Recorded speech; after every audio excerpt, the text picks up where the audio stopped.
Footsteps slammed up the stairs. Nicola shouldered Hot into a dark bathroom, the two of them burrowing for the window as Boots surged onto their floor. Hot counted to 3 with his fingers on clue. Both his and Nicola's fingertips glowed so brightly it spilled into the hall. Dean Bouchard swung into the bathroom, stick knife waist. The last thing she saw was a black sparrow and a blonde-headed squirrel leaped out of the window, 2 pairs of colorful clothes floating down behind them. The house was easy enough to find once Nicholas Sparrow swiped a map of Fosswood from a market stall on the Rue du Palace, while Hot Squirrel bounded along the streets beneath. 62 Shropshire Road. That's the same address Wine gave Duffy when she asked where he lived. Hot called to the Sparrow after that made it a quiet street. Remember, Duffy questioned him when we were on the Igraine. He told us his parents' names too. Lafayette and Rosaline. Rosamond, said Nicola. Even as a bird, you're a know-it-all. Hot sighed.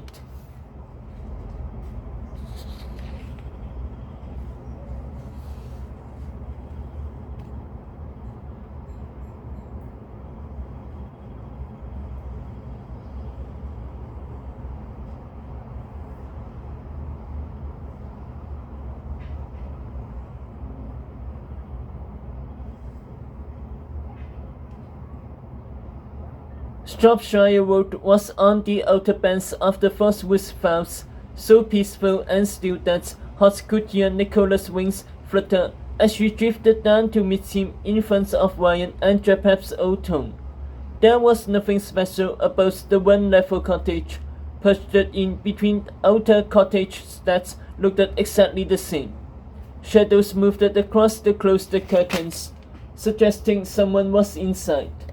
But first, there was the matter of clothes, a problem that was solved by the squirrel and sparrow propping houses on an adjacent road until they found and unlocked the window, snuck inside, and raided the closets.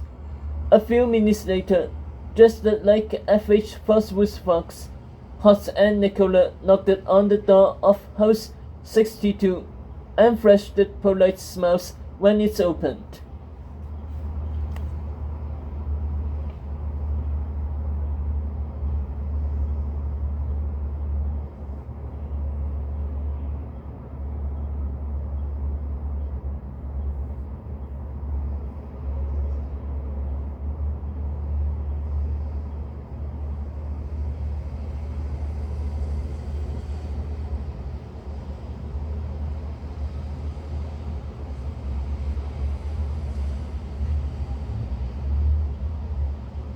A sweet-looking lady peeked out with gold window glasses.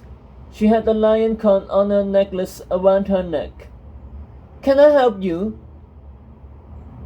"You must be Rosamond," said Nicola. Yes," the lady answered, surprised. "Lovely to meet you," said Nicola. "We are from the Fosswood Forum."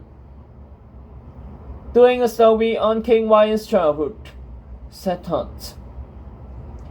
"Since you're his mother, we thought we'll start with you," said Nicola. "You must be very proud," Hot smiled. "Mind if we come in?" Rosamond blinked. "Oh, I'm afraid there must be a mistake.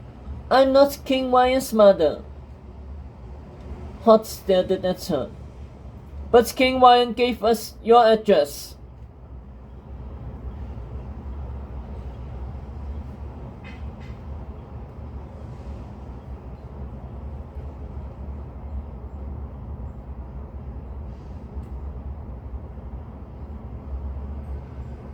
"Oh, he did?" Rosamond hesitated. "Well, it was a long time ago. I suppose there's no harm in telling you now, especially if the king gave permission. This was back when he was a boy. We had an arrangement with Ryan's mother when Ellie lived across the street, in house number 63. She told Leffa and I that she'd come to Foxwood to hide from the boy's father. We could save her life by telling anyone who might ask that her boys were ours instead. Clearly, Ellie didn't want the boy's father to find her or her sons. Understandable, of course, now that I know she was raising the future king and leech of Camelot.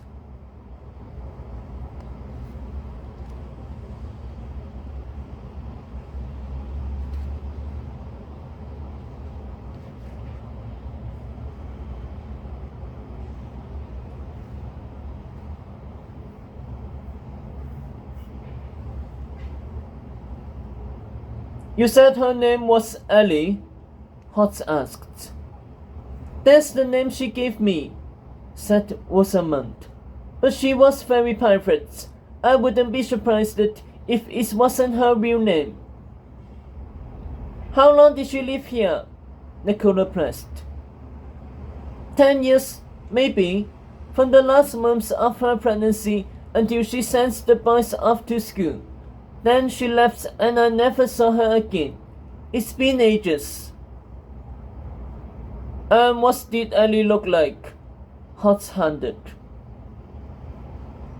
Tall, thin, dark hair, lovely mouth and eyebrows. The last time I saw her at least, said Rosamund. Wish I could help, but she told me hardly anything about herself or the boys and they rarely left the house. Hotz glanced at Nicola, reading her face. Tall, thin, dark hair. Ellie sounded a lot like Tetra Stewart. Lady Grimling, Hotz remembered.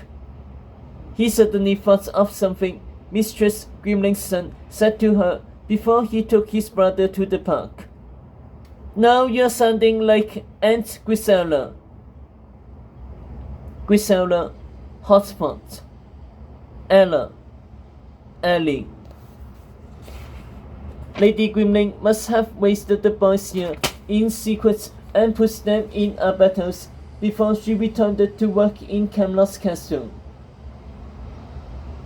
You said Ellie lived in number 63? Nicola asked, turning back to Rosamund. Right here, the woman nodded, pointing at her house across the street. Been empty for a long time now. Nothing to see at all.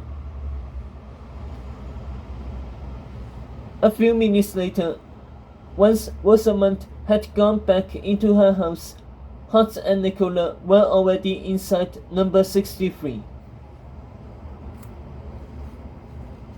It had been easy to break in, given the state of the house doors, waterlogged and splintered, the lock long broken. But the mission was a fertile one. There was little left inside, no furniture, no clothes, no junk or trash or crumbs of food. The walls and floors had been bleached or repainted, even the ceiling, as if Grisella Grimling had wanted to leave no trace of her or the family that lived there.